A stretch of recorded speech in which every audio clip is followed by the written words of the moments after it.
Obrigado, Senhor, porque o Senhor realmente é o nosso Deus e não há ninguém que se assemelhe a Ti, Senhor, que se compare ao Senhor. O Senhor é Deus único e verdadeiro, Senhor. Teu reino é sempre eterno, Senhor, firmado em misericórdia. Justiça, equidade é o cetro do Teu reino, Senhor. Obrigado, Senhor, porque é nas Tuas mãos que a nossa vida está ancorada. Muito obrigado, Senhor. Senhor, na Tua misericórdia, venha a nós aqui ainda nesse tempo. Senhor, nos ajuda, Senhor Deus, compreendendo a Tua palavra e o Teu projeto para nós, Senhor Deus, de salvação. Pai, te pedimos em nome de Jesus, Senhor. Amém.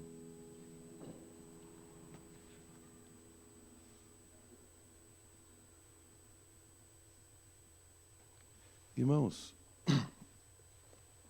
gostaria de estar meditando com vocês hoje aqui, nesta manhã, a gente meditando junto num texto.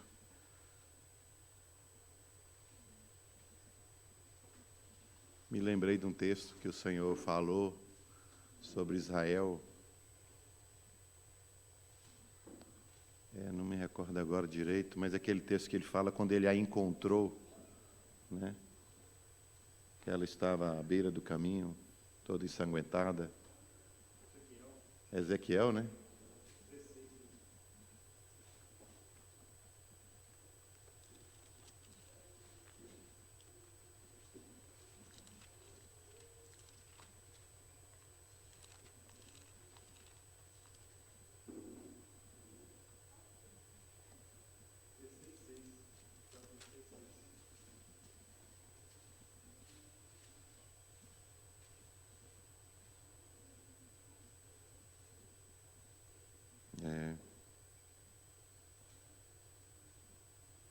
Vou ler aqui.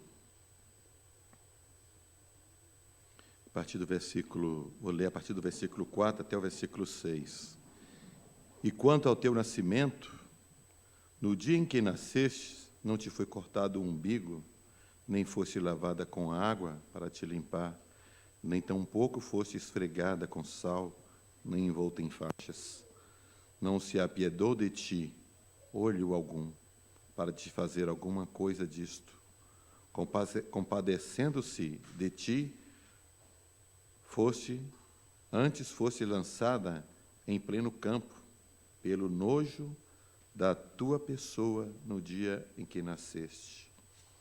E passando eu junto de ti, vi-te a revolver-te no teu sangue, e disse: ainda que esteja no teu sangue, vive. Sim, disse-te, ainda que estejas no teu sangue, vive. Eu te fiz multiplicar como o renovo do campo, e cresceste, e te engrandeceste, e chegaste à grande formosura.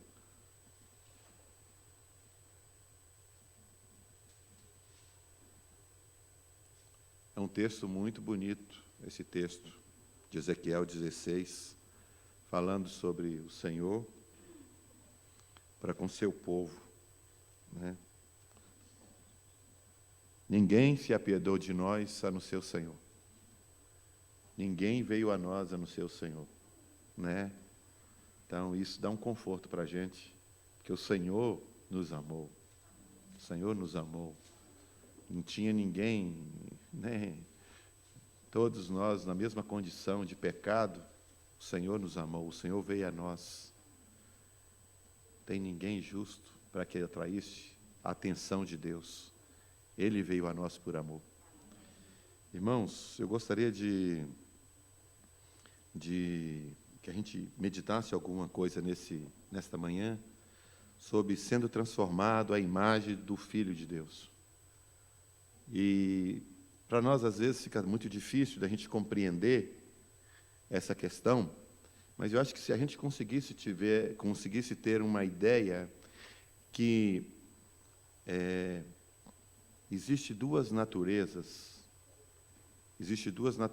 uma natureza celestial, uma natureza celestial. Essa natureza celestial, o que caracteriza essa natureza celestial? É exatamente essa natureza de Deus. ser igual a Deus é. O que caracteriza a natureza celestial é uma natureza que nós, aqui na Terra, não conhecemos. Nós temos reflexos de quem é Deus. A natureza, ela conta quem é Deus.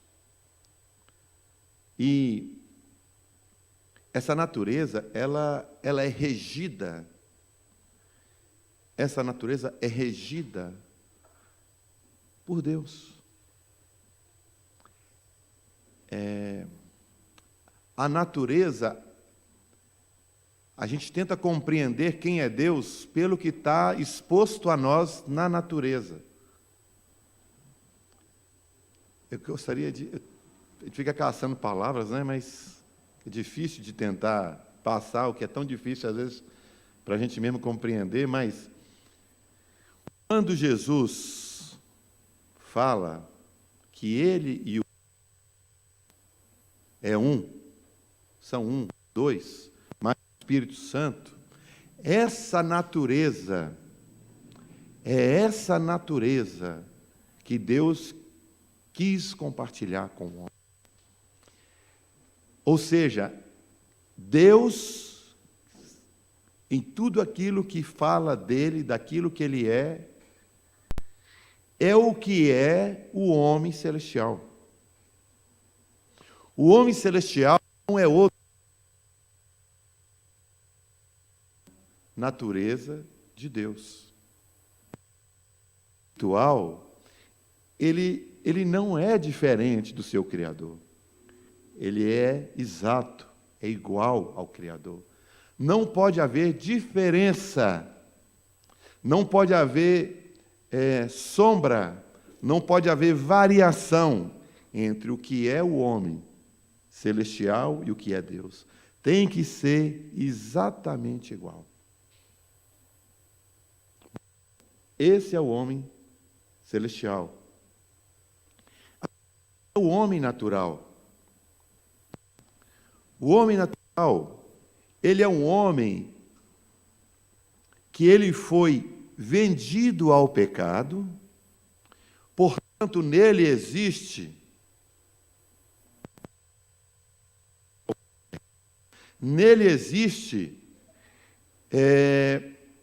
oposição a Deus.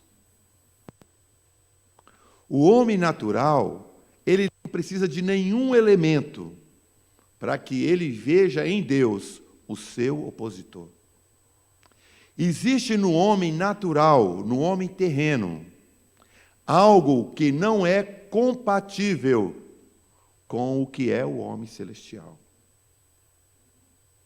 A queda trouxe esse dano. Lembra quando Jesus fala para 2 dos seus discípulos, Tiago e João: vós não sabeis de que espírito sois. Vós não sabeis de que espírito sois. Vocês não sabem qual é o material que os constitui. Nós somos oposição ao que Deus é. Agora, Deus, no seu amor, na sua bondade, a bondade de Deus é fantástica, fez Ele vir a nós. Deus veio a nós, né? O Verbo de Deus se encarnou, veio a este mundo para poder pagar o preço da nossa redenção. E o preço que ele pagou foi ser obediente ao Pai em tudo e em todas as coisas. Ele tinha que viver na terra como ele vivia no céu. Ele tinha que movimentar-se na terra como ele movimentava-se no céu. Não podia ser diferente. A comunhão que existia entre o Verbo e o Pai. No céu, aquela mesma natureza. Agora, ele, como homem, não podia fazer diferente. Como diz aquela gíria, ele não poderia deixar a peteca cair. Ele tinha que viver na terra da mesma forma que ele vivia no céu. Nós lemos aqui há pouco, João 17, mesma comunhão. A comunhão que nós tínhamos antes, João 17. E Jesus, ele fez isso. Jesus fez isso. Ele viveu aqui na terra exatamente como ele viveu no céu, em íntima comunhão com o Pai. O primeiro, Adão, ele não conseguiu. Ele cedeu aos seus desejos. Mas o último Adão, não. Ele provou que era infinitamente, sem comparação, se é que existe palavra para falar dessa plenitude, viver em unidade com Deus, muito embora numa terra de oposição. E isso o levou à morte. Morte, não só a morte. Morrer seria fácil. Morrer seria fácil. A grande dificuldade está ele ser objeto do julgamento de Deus sobre ele e saber que isso é a vontade do Pai. Ele se sujeitou a isso. Por isso que o nosso Senhor soa gotas de sangue. É realmente essa a tua vontade? Que a nossa comunhão seja interrompida? Ele, então, tem esse momento, e vocês conhecem os textos. Logo após que ele tem compreensão que aquela era a vontade do Pai, o que ele faz? Levantemos, vamos, porque nós temos mais coisa para fazer. E foi embora. Ele não lastimou, não lamuriou, nada. Ele foi pronto. Ele foi para a cruz. Ele não teve medo da cruz. Ele foi para a cruz. Há uma grande diferença que nós encontramos, dentre as muitas, que nós encontramos entre o proceder do Senhor Jesus e o nosso, é que ele, sabendo que aquela era a vontade do Pai, não importava o sofrer. E nós, sabendo, muitas vezes, a vontade do Pai, para nós importa muito sofrer. Nós resistimos à ideia do sofrimento, jogando na lata de lixo a vontade de Deus. O Senhor não. Para ele, o sofrer era coisa pequena, por causa da obediência ao Pai. Então, em nós existe esse coração de fazer como Adão fez, de fazer como Eva fez. Foi isso mesmo, Adão? O problema é a mulher. Foi isso mesmo, Eva? O problema é a serpente. A gente tenta escapar, a gente tenta não assumir o nosso papel. O Senhor não fez isso. Então, vemos tanto na Bíblia, o apóstolo Paulo, falando tanto dessas coisas, tem de vós o mesmo sentimento que houve em Cristo Jesus. Tende o mesmo sentimento, tende o mesmo sentimento. Nos deu o privilégio de padecer por Ele. Essas palavras para nós soam muito difícil, porque se tem uma coisa que faz a gente espernear e correr, é sofrimento.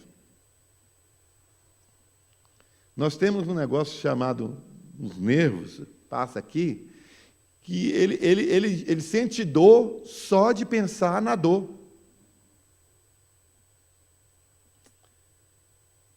Eu estava vendo aquela cena que aquele rapaz nos Estados Unidos que morreu, recente, fizeram uma comoção mundial por causa da situação dele.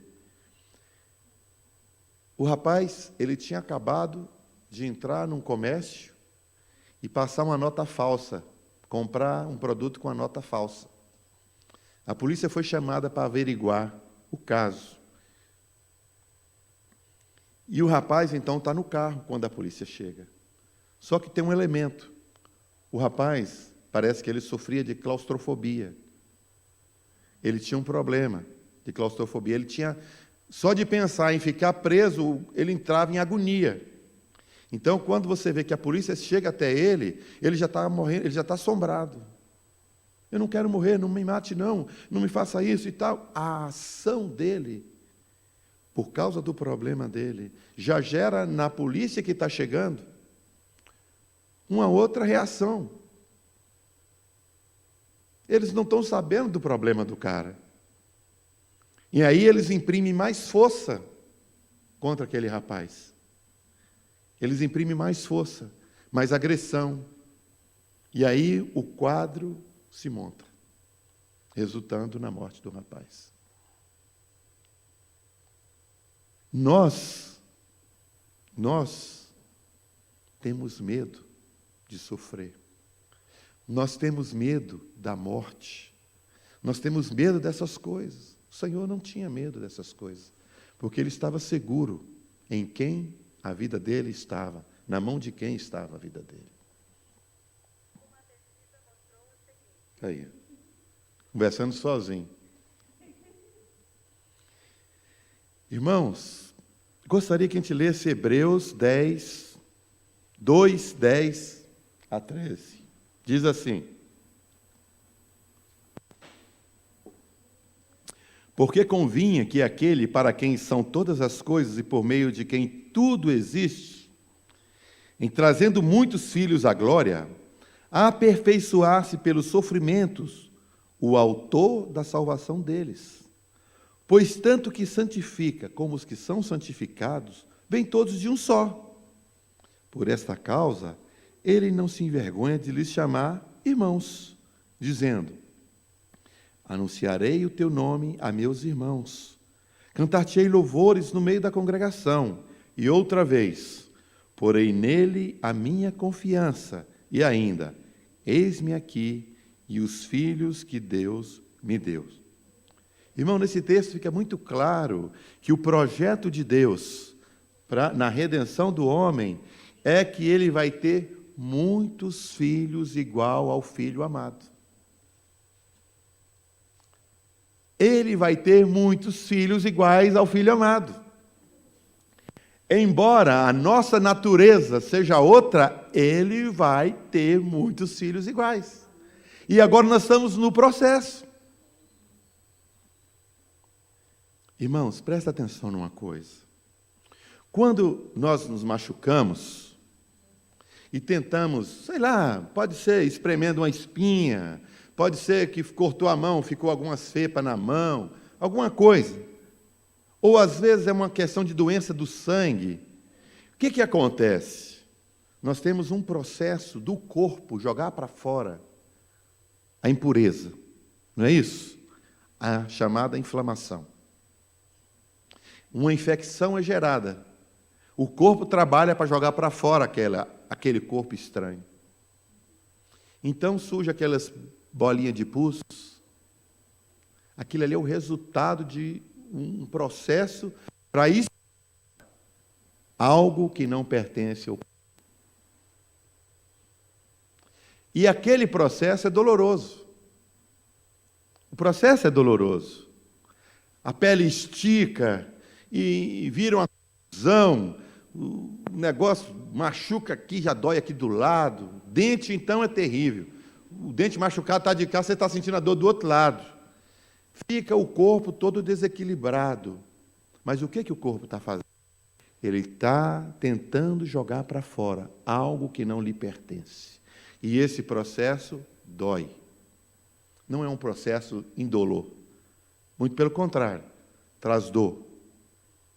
E o que a gente tem que fazer, irmão? Você tem que partir para cima né? E aquela ferida, aquela inflamação tem que ser aberta. Quando é pequena, a gente espreme, né? Tira ela. Quando é maior, tem que buscar um recurso médico para ele tirar a sujeira, limpar. Mas o processo dói. Mas a gente vai ficar com aquele negócio ali? Não. A gente vai buscar uma saída para resolver aquele problema, de tirar a infecção, de tirar aquele corpo estranho. Se você não tirar, vai se trazer mais dor e aquilo pode ficar pior. Pensa numa coisa. Quando o Senhor veio a nós, Ele está fazendo com que tudo que não é de Deus seja jogado para fora. E vai doer. Mas não vai doer porque Deus é mau. Vai doer porque tem que jogar para fora o que não pertence ao corpo de Cristo. Isso tem que sair, isso tem que ir embora. Por isso que a Bíblia fala, olha, o que vocês faziam antes, impureza, roubo, maledicência, e tudo mais que a gente sabe que não pertence. Ele está dizendo, isso tem que sair. A vida de Deus está empurrando essas coisas para fora. Isso tem que sair. Não pode ficar, não pode encontrar lugar mais no seu corpo. Então é um processo de dentro para fora. Deus está levando a tirar todas as impurezas que estão em nós. E é um processo doloroso. E nós gostamos? Não. A gente fica segurando até aonde dá aquele processo. Mas, irmãos, não se engane, por causa da misericórdia de Deus, vai sair. Se não for a gente que vai ter coragem de espremer, vai vir alguém e passar a faca, mas vai abrir a inflamação, vai sair a sujeira. É o processo que Deus age conosco, em graça, em bondade e misericórdia. Efésios 5:23, diz assim, porque o marido é o cabeça da mulher, presta atenção, como também, eu quero essa segunda parte, Cristo é a cabeça da igreja, sendo Ele próprio o Salvador do corpo.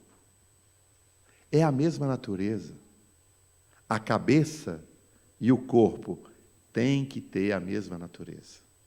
Não dá para colocar a cabeça num corpo que não é dele, porque vai haver rejeição. Tem que ser da mesma natureza. Portanto, os filhos de Deus têm que ter a mesma natureza de Deus. Por essa razão, não pode haver filhos de Deus com natureza diferente. A mesma vida pura e santa que tem no cabeça tem que existir no corpo. É por essa razão, irmãos, que a gente não pode estar vivendo uma vida de pecado, porque o cabeça não está em pecado.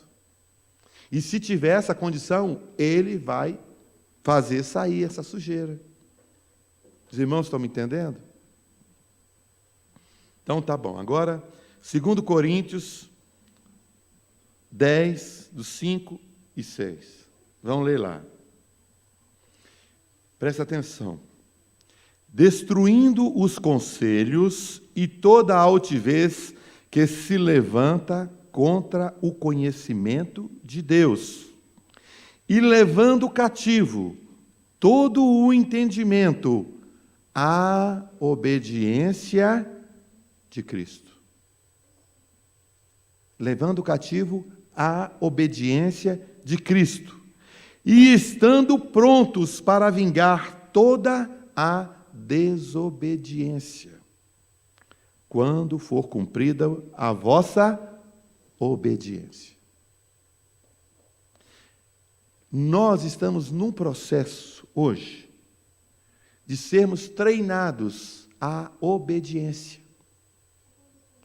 Nós estamos sendo treinados para ser obedientes e assim poder ser obediente a Deus o Pai. E assim permitir que o nosso cabeça nos conduza. É o processo de destruir a desobediência que há em nós e pôr em prática a obediência de Deus. Esse é o processo que nós tanto rejeitamos, que nós temos dificuldade em seguir o Senhor. Nós não temos dificuldade em dizer que nós amamos o Senhor, mas na hora que as dificuldades vêm, nós temos medo da dor. E nós não percebemos que faz parte do mesmo processo. Romanos 8, a partir do versículo 13 a 18, ele nos dá uma ajuda aqui. E ele diz assim: porque se viverdes segundo a carne, morrereis. Porque se vocês viverem segundo Adão, vão morrer. E ele não está falando de morte física somente. Está falando da questão espiritual. Mas, se pelo Espírito mortificardes as obras da carne, se pelo Espírito vocês permitirem que Deus, pelo seu projeto, o seu trabalho, se vocês permitirem, pelo Espírito mortificardes as obras da carne, vivereis. E aí então ele vai abrir um pouco mais. Porque todos os que são guiados pelo Espírito de Deus, são guiados pelo Espírito de Deus, obediência a Deus, esses são filhos de Deus, têm a mesma natureza. Porque não recebeste espírito de escravidão, para outra vez estardes em temor, mas recebeste o espírito de adoção de filhos, pelo qual clamamos: Abba, Pai. Ele está dizendo que o espírito que foi plantado em nós é um espírito de obediência, e obediência àquele que nos ama. Irmãos, deixa eu terminar o versículo. O próprio Espírito testifica com o nosso espírito que somos filhos de Deus. E se nós somos filhos, somos logo herdeiros também. Verdadeiramente, herdeiros de Deus e co-herdeiros de Cristo. Vamos herdar com Cristo. Presta atenção. Se é certo que com Ele padecemos, está vendo aqui a palavra? Padecer, sofrer, passar pelo processo. Se é certo que com Ele padecemos, então, irmãos, não coloque na sua mente que o padecer por causa de Cristo é ruim. Não é. É o processo. Se é certo que com Ele padecemos, para que também com Ele sejamos glorificados. Para ser glorificado, tem que passar pelo padecer. Não tem como ser glorificado sem o padecer. Irmãos, quer ver outro exemplo? Facinho. Não tem como existir ressurreição sem ter morte. Não adianta, primeiro, antes da ressurreição, vem a cruz. Jesus falou assim: olha, se fizeram assim comigo, que sou o mestre, o que você acha que vai fazer com você? Nem mais a mesma natureza. Como é que foi que nós lemos? Pai, não são do mundo, como eu também não sou do mundo. Por isso o mundo os odeia. Então, irmãos, e se nós quisermos fazer as pazes com o mundo, nós constituímos inimigos de Deus. Aí, o que que nós queremos receber o final? Nós queremos receber a aprovação e o aplauso hoje desse mundo, ou queremos receber a aprovação na glória? Nós temos que escolher. Ou eu aceito a glória desse mundo, ou eu aceito a glória de Cristo. Não tem como pegar as duas. Ou é uma, ou é outra.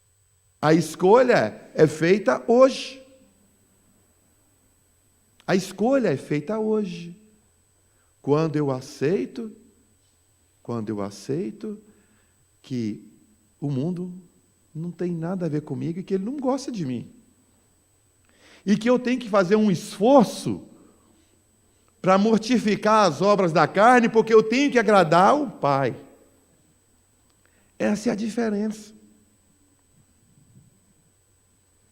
Porque para mim tenho por certo, olha aqui, que as aflições deste tempo presente não são para comparar com a glória que em nós há de ser revelada. Hoje é dia dos pais, mas vamos para as mães.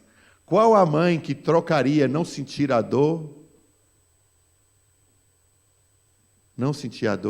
para também não ter um filho? Pensa, né, Pedrão?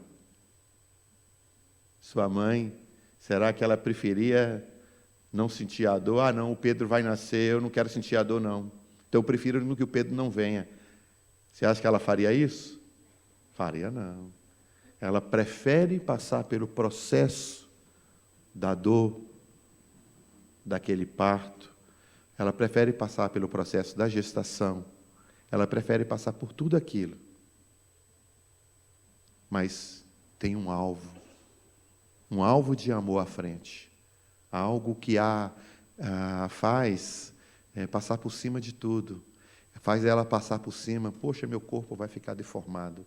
Poxa, vai fazer isso. Tudo isso ela troca. Tudo isso ela troca. Por causa de alguém muito amado que está chegando. O que o Senhor está dizendo para nós aqui é isso. As aflições do tempo presente não são para comparar com a glória que há de ser revelada. Então, irmão, quando nós estamos passando por momentos de aflições, por lutas, por uma aceitação, bota o que você quiser aí, por amor de Cristo, irmão, vale a pena prosseguir. Vale a pena prosseguir. Vai ser revelado já já. Já já. Acaba essa história, começa a eternidade. É aberta a eternidade. E aí vai acontecer, sabe o quê? O que foi construído aqui tem valor na glória. Então, vai ser construído pouco ou vai ser construído muito?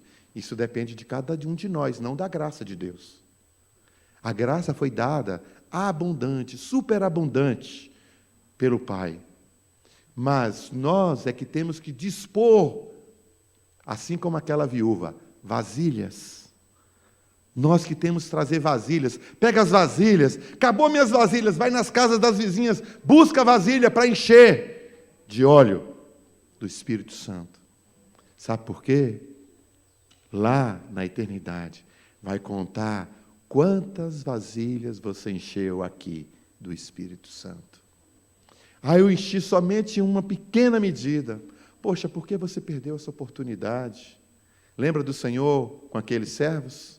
Poxa, por que você não pegou o dinheiro, deu pelo menos para os banqueiros, para eles multiplicar lá, e quando eu viesse eu recebia pelo menos o jurinho lá, pequenininho do banco, mas eu recebia. Mas você escondeu, você guardou, você não quis multiplicar. Entendeu? Então, irmãos, não tenha como algo de grande valor. Falo, irmãos, me incluo. As aflições do tempo presente. Por amor de Cristo. Eu gostaria que a gente pensasse aqui juntos.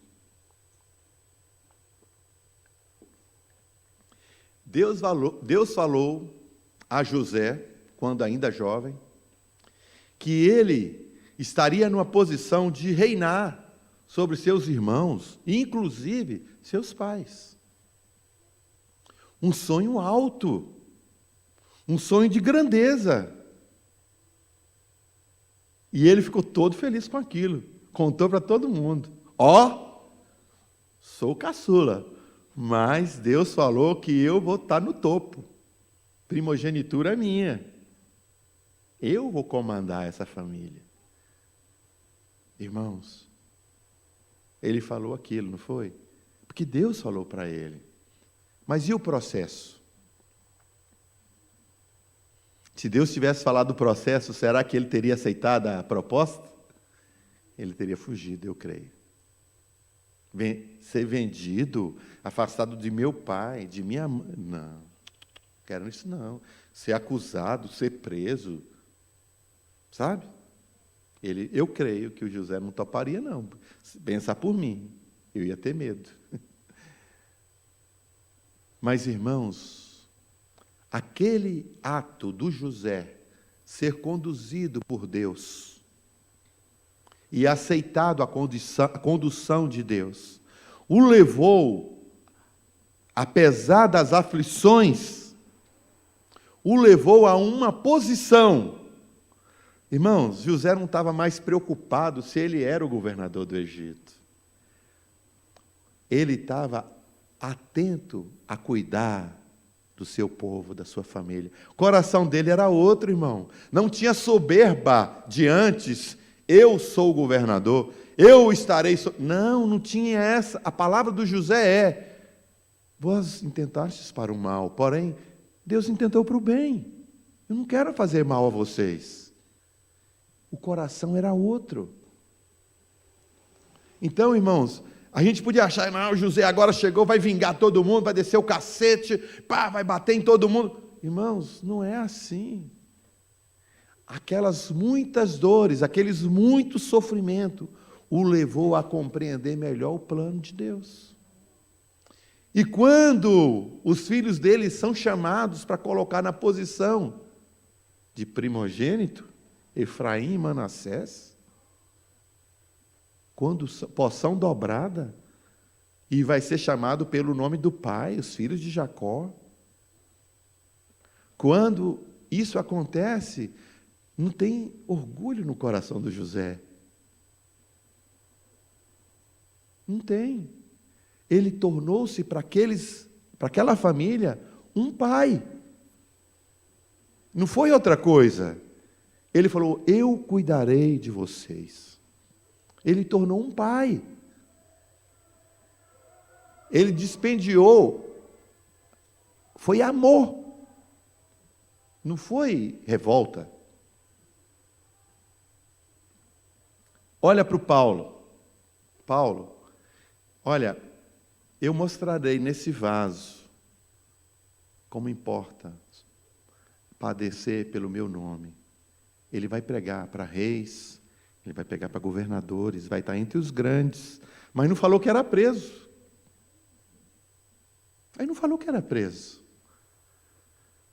Antes o Paulo tinha acesso ao sumo sacerdote, à casa sacerdotal, ao templo, ao Gamaliel. Ele tinha acesso a tudo o melhor daquela terra.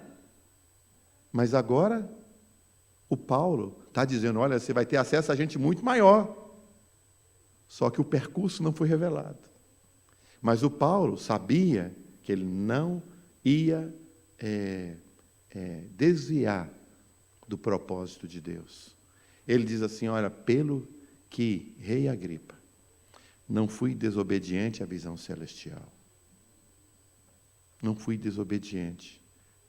Quando aquele profeta falou assim: olha, o dono dessa roupa vai sofrer. O que ele falou? Ele não teve medo. Ele não teve medo. Ele continuou com o plano. Quando pegaram ele e Silas e bateram injustamente, eles louvaram a Deus porque eles estavam sendo concedido a eles o privilégio de sofrer pelo nome do Senhor. É essa disposição que nós temos que fazer morar em nosso coração. Não é ter medo. Sabe, o pecado é um filho bastardo. O pecado tem que ser tirado. Bastardo no sentido de algo que não te pertence. Ele tem que ser tirado. Deus falou para cada um de nós: a boa obra que eu comecei em vocês, eu vou completá-la até o dia de Cristo Jesus. Irmãos, nós não podemos fugir. Nós não podemos fugir da raia, aquele quadrado que nós temos que estar guardado ali dentro. Nós temos que persistir, perseverar, pedir ao Senhor sabedoria para ficar quieto naquele lugar e não negar o nome do Senhor. Porque, irmão, se a gente fugir, irmão, nós estamos perdendo as oportunidades. E não foi isso que Ele nos chamou. Ele nos chamou para ficar guardando a unidade da fé. Ser obediente, ser fiel até a morte, e dar-lhes-ei a coroa da vida, a qual o Senhor, justo juiz, tem guardado para aqueles que amam a sua vinda. Então, irmãos, às vezes nós temos medo da dor, achando que ela vai ser... Não, ela está dando lugar a algo glorioso. Ela está abrindo passagem para algo glorioso, que é a formação do caráter de Cristo em nós. Muitas vezes nós vamos espernear. Eu gostaria de dar um exemplo aqui para a gente entender. Vamos pegar o exemplo das pedras. As pedras que ficam na superfície, elas são pedras de superfície. Elas não têm tanto problema. Vão virar areia um dia. Bate sol, esquenta, bate chuva, esfria, e ela vai naquele processo de dilatação, retração. Uma hora ela quebra, vai quebrando, até virar areia. Mistura com outras coisas, está tranquilo. Mas aquelas pedras que vão para a profundidade, estão na profundidade, elas sofrem um processo de temperatura, de calor, de pressão. Elas sofrem um processo muito agressivo, muito forte. E muitas transformações acontecem ali. Ela perde ela vai perder suas características ali, muitas das suas características, mas ela está sendo transformada em algo muito melhor. E ela, muitas vezes, não sabe disso.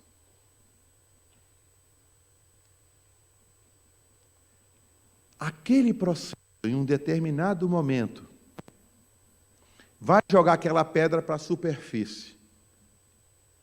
E então, os homens vão poder ter acesso a uma pedra diferenciada, uma pedra conhecida como pedra preciosa.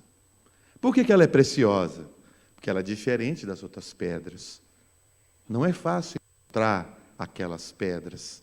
Não se faz alicerce de casa com aquelas pedras. Elas são diferenciadas. Elas passaram por um processo diferenciado.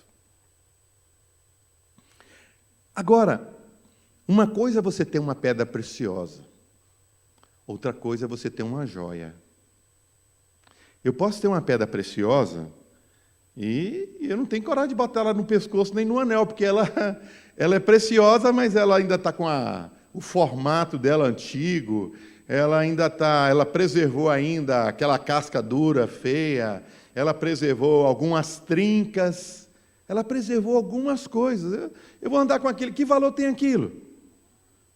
O objetivo da pedra preciosa é que ela brilhe, é que ela pegue a luz e faça a luz passar por dentro dela e ela expressar beleza.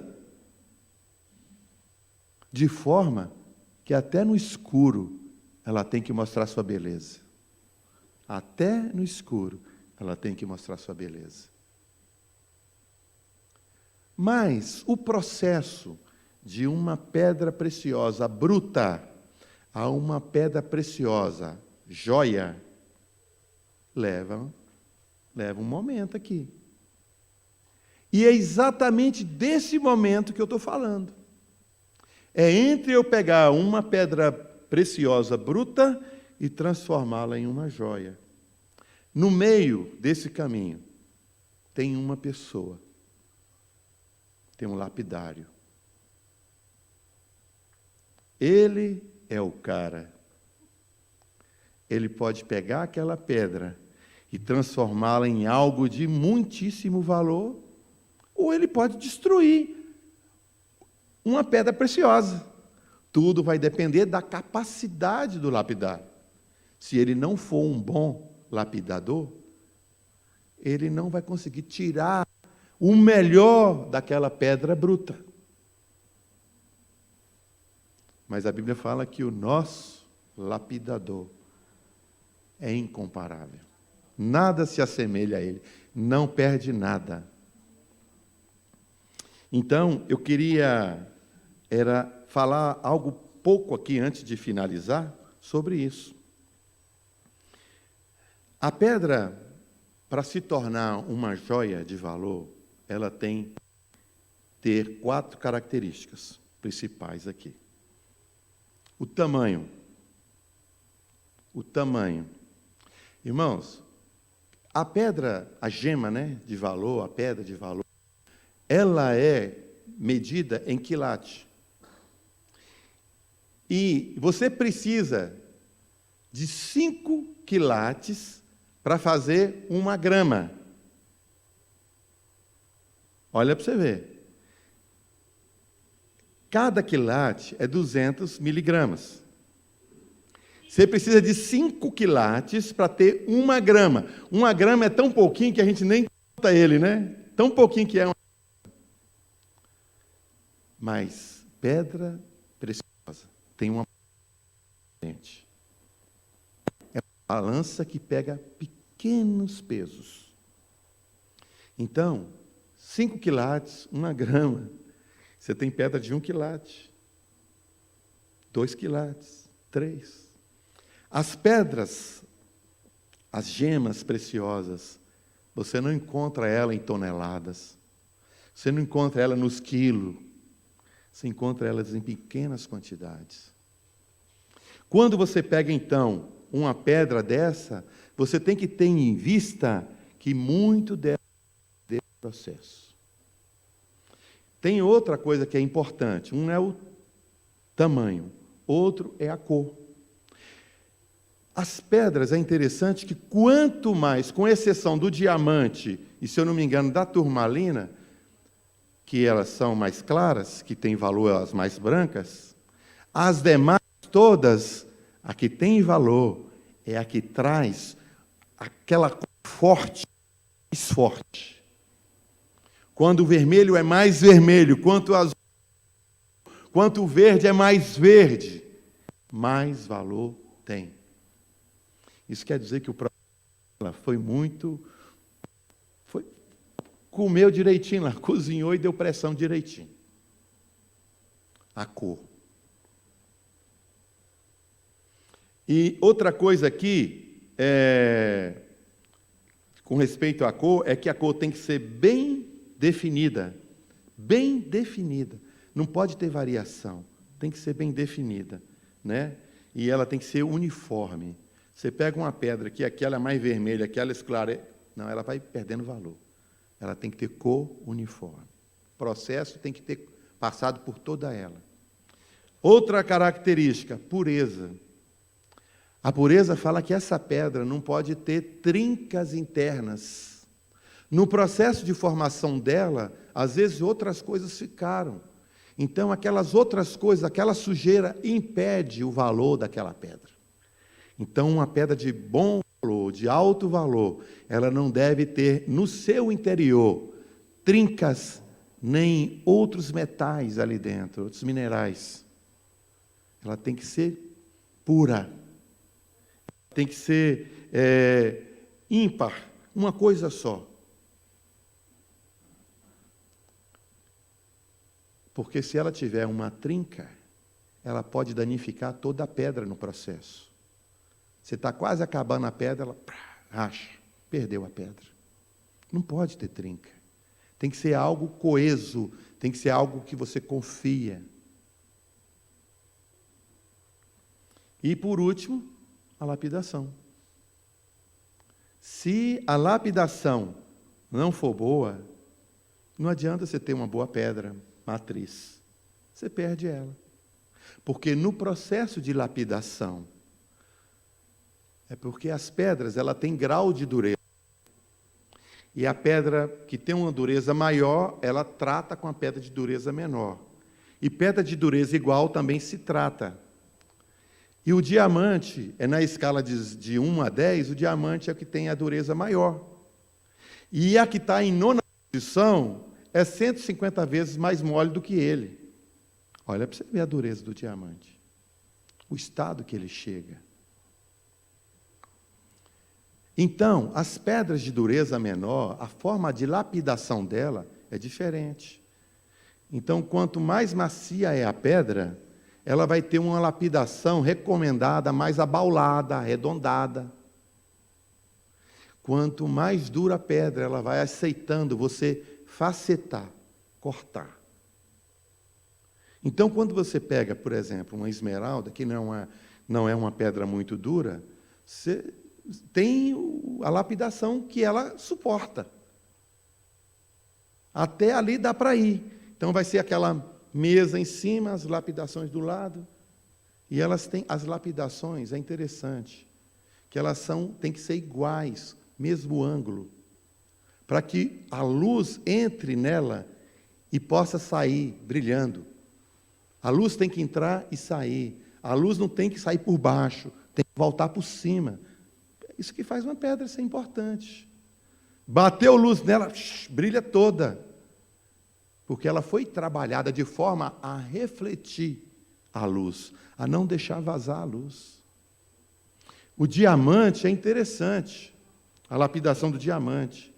Ele suporta, mais ou menos, 57 a 58 pares de facetas. 57, numa pedrinha de diamante que é de quilates, 57 a 58 lapidações ali, dando aquelas facetas. E as facetas têm que ser igual. Se você cortou aqui, no mesmo ângulo e posição, tem que cortar do outro lado. Aí vai cortando. Na parte de cima da coroa, 33, embaixo 24, 25 facetas embaixo, segurando o brilho para fora, jogando para fora. Aqueles tanto de cortinho em cima, para a luz entrar em maior ângulo possível e aquela pedra de brilho possível. Aí você tem uma pedra preciosa. Por que ela é preciosa? Que quando bate qualquer raio de luz, ela joga para fora, brilha. Irmãos,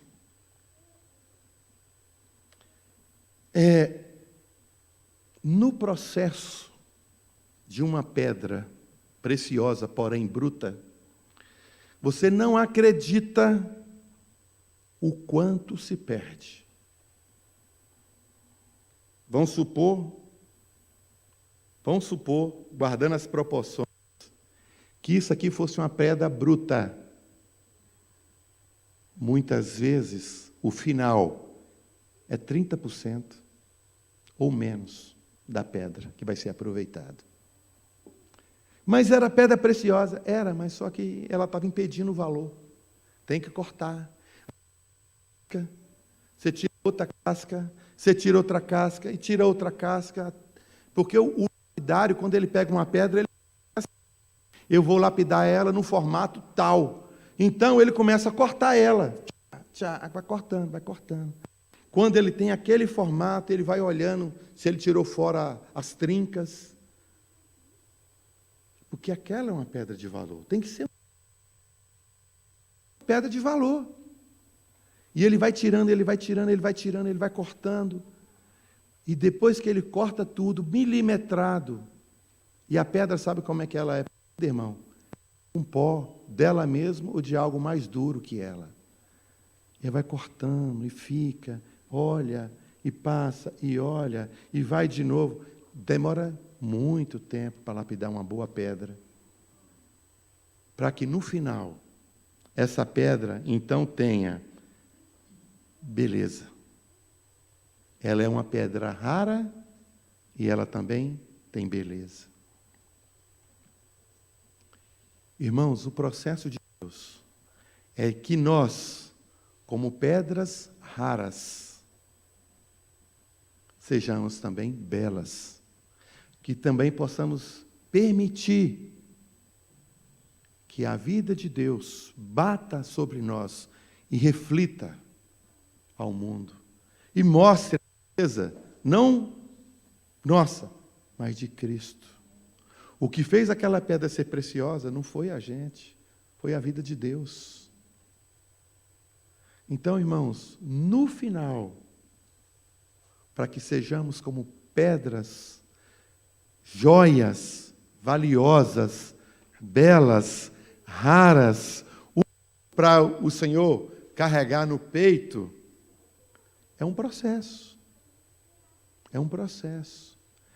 Quantos quilates você e eu queremos chegar na eternidade? Quantos quilates? Qual é o peso de glória que você carrega na sua vida e eu carrego na minha? Qual é o peso de glória? O peso de glória é feito hoje. O peso de glória é constituído hoje. Buscar a Deus, buscar comunhão, buscar vida com o Senhor, ler a palavra, estar envolvido, isso está constituindo peso de glória. Peso de glória. Aí, como diz lá em Coríntios, né? Segundo, se não me engano, acho que é segundo, é Coríntios. Primeiro ou segundo, vocês vão me falar daqui a pouquinho. Até as estrelas, primeira, diferem de glória. Uma é a glória da lua, outra é a glória do sol. Por quê, irmãos? Peso de glória. Você olha para o céu, vê aquele tanto de estrela. Tem estrela que você tem que fazer assim, ó, para ver. Tem outras que até com dia claro você consegue ver ela. Aquilo que nós chamamos de estrela da alva, né? Que é um planeta, você vê na madrugadinha, clareando, você vê ele lá apontado. Irmãos, o peso de glória que cada um de nós vamos levar para a eternidade é feito hoje. É feito hoje. É a vida cristã que nós vivemos. É o quanto nós aceitamos o padecer, o sofrer pelo nome do Senhor. Está sendo edificado, está sendo formado. Agora, se você não quer, se você está satisfeito, irmão, eu estou satisfeito só em ser salvo. Eu vou te dizer que é muito pouco. Porque foi nos colocado na mesa muita comida, muito alimento, para que nós tenhamos peso de glória. Então, negar tudo isso porque eu estou sofrendo, porque está doendo, porque eu não suporto esse irmão, porque eu não suporto essa irmã, porque isso, porque aquilo. Irmão, vale a pena perdoar, vale a pena andar um pouco mais, vale a pena, irmão. Está sendo edificado. A Bíblia diz que o templo foi construído primeiro, lá embaixo na pedreira, e quando a peça chegava para ser edificada, não tinha barulho de martelo. Hoje é o dia, hoje é o tempo. O que seremos na eternidade está sendo formado hoje. Então, cada um de nós é que tem que ir diante de Deus e falar: Senhor, será que eu estou perdendo oportunidades? Senhor, será que é justa a minha raiva? Será que é justo o meu rancor? Senhor, será que vale a pena eu ficar agarrando essas coisas aqui e não liberar? Irmãos, peso de glória. Até que Cristo seja formado em vós. Bem-vindo, servo fiel. Irmãos, nós não podemos perder essas oportunidades, sabe? Nós estamos sendo edificados. Aqui embaixo tem muito pó, tem muita poeira, mas lá em cima está bacana, está bonito. O Senhor está só polindo as pedras.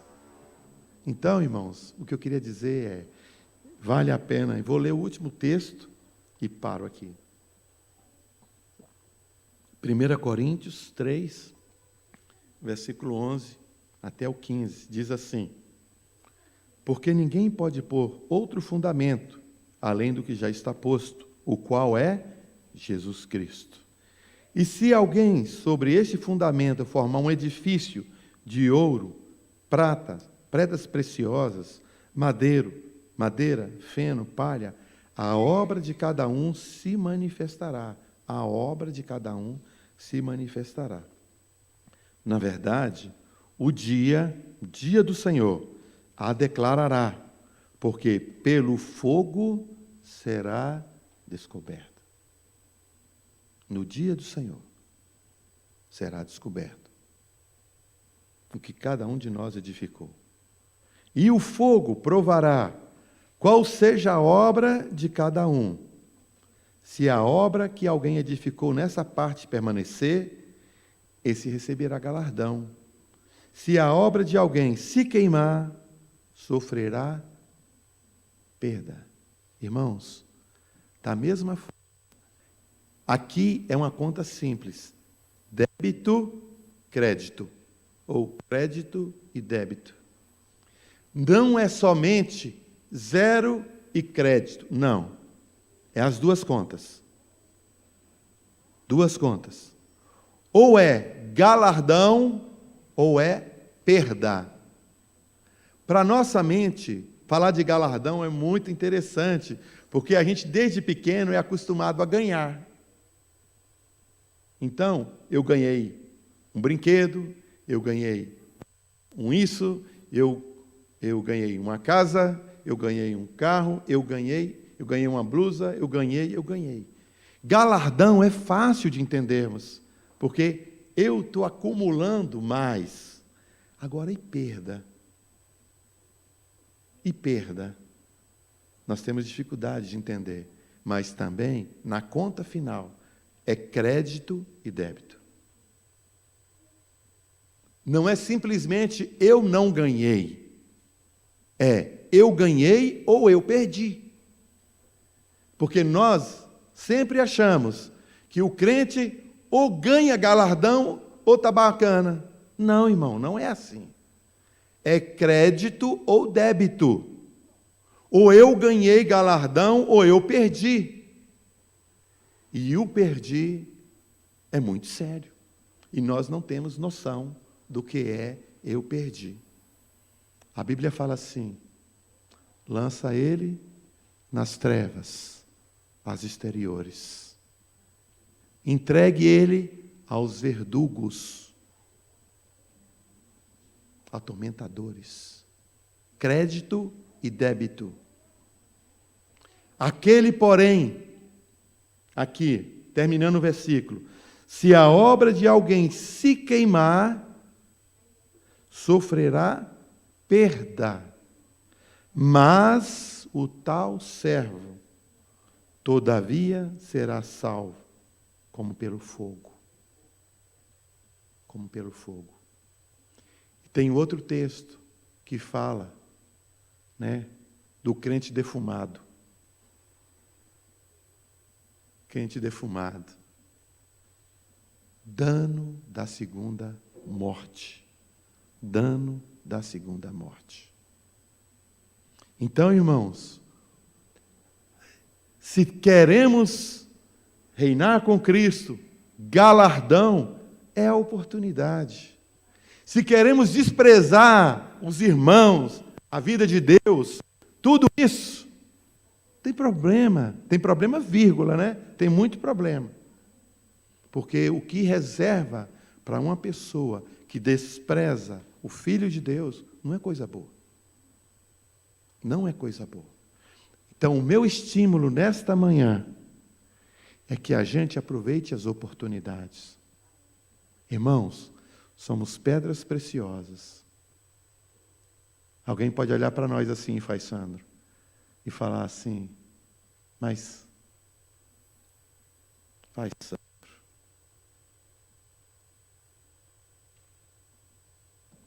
ele pode não ver a beleza de Deus que está dentro de você, mas Deus vê. Deus está formando, Deus está com você, Deus está andando com você. Cada corte, irmão, cada corte, lembre-se, não é só um corte, é uma possibilidade da luz entrar. Que o Senhor nos guarde, irmão. Senhor nosso Deus, agradecemos o Senhor o privilégio que nós temos Senhor Deus, de aprender um pouco mais do Senhor na Tua palavra. Senhor, não deixe com que a gente desperdice as oportunidades que o Senhor tem trazido a nós, mas nos ajude, Senhor, a sermos pedras preciosas, joias que o Senhor possa ostentar, carregar no peito, Senhor, por causa da vida de Cristo, Senhor. Que a gente seja objeto, vaso de honra, Senhor. Senhor, que não sejamos contados com aqueles que desprezaram a graça. Senhor, te pedimos, em nome de Jesus, fortaleça cada irmão, cada irmã, nesse processo, Senhor, para que a gente não veja as oportunidades, as aflições, as dificuldades, que a gente não veja nisso, Senhor, algo da mão do inimigo, mas que a gente possa perceber que é o Senhor tratando conosco. Senhor, em nome de Jesus é que te pedimos. Amém, Senhor.